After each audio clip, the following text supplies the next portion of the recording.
Hola chicos, ¿cómo están? Bueno, les hago este video para explicarles un poco la unidad que estamos desarrollando a partir de este segundo periodo del año.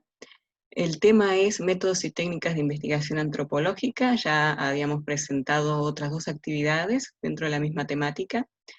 La primera tenía que ver con una presentación de lo que es el método etnográfico y ya a partir de la segunda veíamos también las técnicas de recolección de datos. En este caso vamos a retomar la teoría.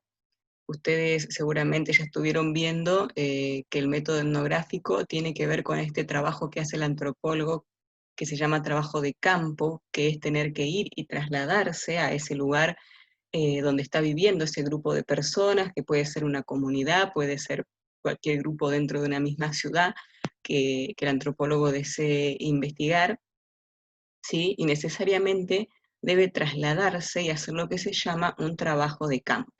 Por ejemplo, si nosotros hubiésemos podido ir a la universidad, como era el proyecto pactado para el segundo trimestre, nuestro trabajo de campo requería en trasladarnos, ¿sí?, desde la escuela hasta la universidad para poder estudiar a ese otro universitario. Y ahí íbamos a implementar técnicas de recolección de datos como estas que están en el cuadro, por ejemplo, la observación directa en un primer acercamiento y luego la observación participante, ¿sí?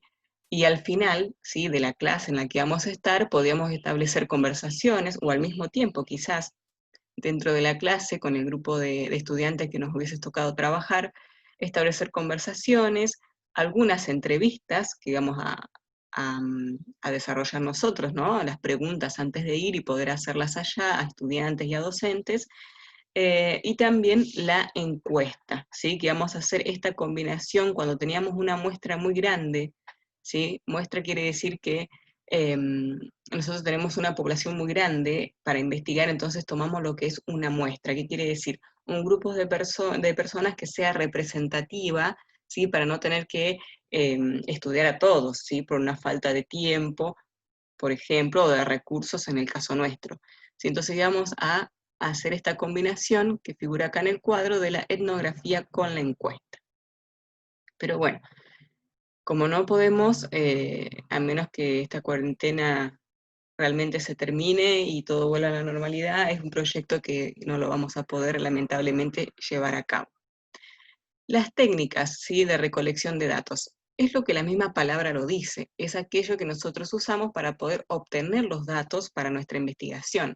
En la observación directa, ¿sí?, el investigador se acerca al lugar, pero no solamente para observar, ¿sí?, y registra todo en lo que se llama un diario de campo, ¿sí? Es decir, acá no va a conversar, ¿sí?, no va a hacer entrevistas, ¿sí?, no va a vivir o a convivir con la comunidad, sino que simplemente en un primer acercamiento, ¿sí?, es de observación directa. Eh, Otra técnica podría ser la observación participante, es cuando el investigador ya se involucra como si fuese parte de esa misma comunidad. Por ejemplo, si nosotros hubiésemos ido a la universidad a aplicar esta técnica, nosotros íbamos no solo en calidad de antropólogos, sino que ahí adentro íbamos a funcionar como estudiantes universitarios, íbamos a tener que hacer la misma clase que hacían los demás chicos, con la misma actividad práctica que nos iba a dar la profesora que estuviese a cargo, ¿sí? Es decir, nosotros íbamos a ser uno más dentro de esa comunidad, ¿sí? Y es una manera muy importante para obtener datos, ¿sí? Porque son de primera mano, son vivencias, ¿sí? Es mucho, mucho más importante. Las conversaciones, como la misma palabra lo dice, uno puede ir, a veces puede ser seleccionando al azar, o a veces puede elegir personas particulares con las cuales establecer conversaciones y así obtener datos. Todo esto puede ser documentado a través de imágenes, a través de video, puede ser grabado o puede seguir siendo registrado, ¿sí? Después de la conversación, el antropólogo puede registrar lo más importante del encuentro. La entrevista dirigida es cuando nosotros planeamos puntualmente a quién vamos a entrevistar y escribimos aquellas preguntas que deseamos que nos respondan, ¿sí? Obviamente que siempre en una entrevista surgen otras preguntas o se pide quizás que se aclare o que se explaye en algún punto. Pero es bueno contar en este caso, ¿sí?, porque no es que elegimos al azar hacer una entrevista, sino que nuestra investigación requiere, nos parece necesaria, por lo tanto pensamos aquellas preguntas que queremos que nos respondan. La técnica genealógica es para conocer antepasados y parientes de una comunidad, ¿sí? Alguna familia importante, alguna familia que lleve muchísimos años dentro de la comunidad, y es muy interesante para nosotros, para nuestra investigación, según nuestros objetivos, aplicar una técnica genealógica.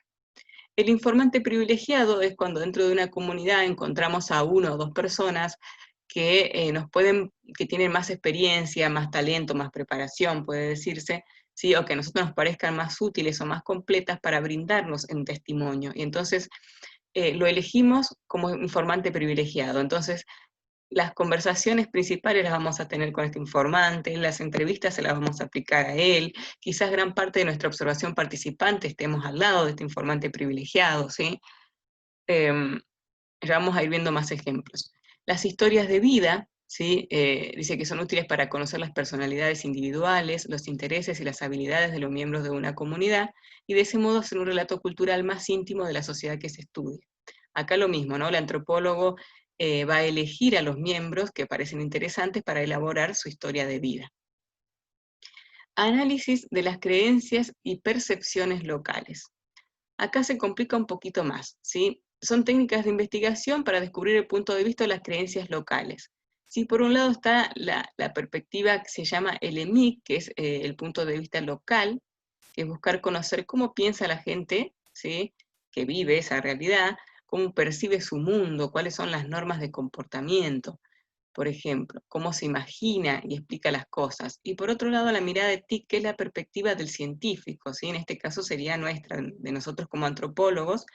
Dice, el etnógrafo, ¿sí? O el antropólogo, lo mismo, es el que analiza las categorías, expresiones e interpretaciones locales y aporta objetividad al estudio de la cultura. Por ejemplo, cuando ustedes ven un documental, ¿sí? A veces parte de, supóngase que están realizando un ritual para la época de primavera, para que lleguen las lluvias, ¿sí? Eh, Hay una parte que yo la puedo describir cómo se preparan, en qué época del año lo hacen, quién lo lleva a cabo, quién es más importante, qué hacen los demás, qué se come, qué se toma, ¿sí? En qué lugar. Objetivamente yo puedo hacer una descripción muy detallada, pero toda la vivencia y la tradición y la significación importante me la va a dar el otro, ¿sí? Aquel otro que vive esa cultura. Entonces, por ejemplo, si volvemos a un documental, nosotros, si hemos visto seguramente en la tele, a veces habla el científico, el investigador, y también se van como intercalando con lo que va contando ese otro, que es parte de ese ritual. No sé si se entiende. Pero bueno, de a poquito vamos a seguir retomando y vamos a ver todas, ¿sí? Estudio de problemas concretos. Esto pasa cuando dentro de una comunidad, por ejemplo, hay alguna problemática que adquiera más interés y más relevancia. Entonces podemos hacer un paréntesis dentro de nuestra investigación, ¿sí? O que nuestra investigación sea una descripción general y después nos centremos en algún problema concreto. Por problema concreto, recuerden que nosotros como antropólogos estudiamos a personas, ¿sí? A seres humanos. Entonces los problemas concretos tienen que ver con un impacto directo. Por ejemplo, si yo quisiera estudiar cómo vive la gente en La Pampa, ¿sí? O los pequeños pueblos de La Pampa, pero no cómo viven siempre, sino cómo están viviendo la pandemia, ¿sí? Esto de estar en cuarentena, esto de tener que estar en la casa, de tener que cuidarse de un virus que está dando vueltas, a pesar de que quizás en algunos lugares no hubo ningún contagio, ¿sí? Entonces, por ejemplo, dentro del cómo viven, si yo me voy a focalizar puntualmente en esta problemática que está sucediendo y que afecta su forma de vivir, su cultura, ¿sí? Esto de no poder salir, esto de vivir quizás en un lugar chico donde no hay bancos, por ejemplo, ¿sí? Bancos para poder hacer trámites y tampoco tener la posibilidad de trasladarse a otra localidad. ¿Sí? Entonces, bueno, ¿cómo afecta en la vida cotidiana, por ejemplo, este determinado problema? Eso sería un estudio del problema concreto. Investigación longitudinal es cuando mi investigación va a durar muchos años, incluso hasta 20 años o más, ¿sí?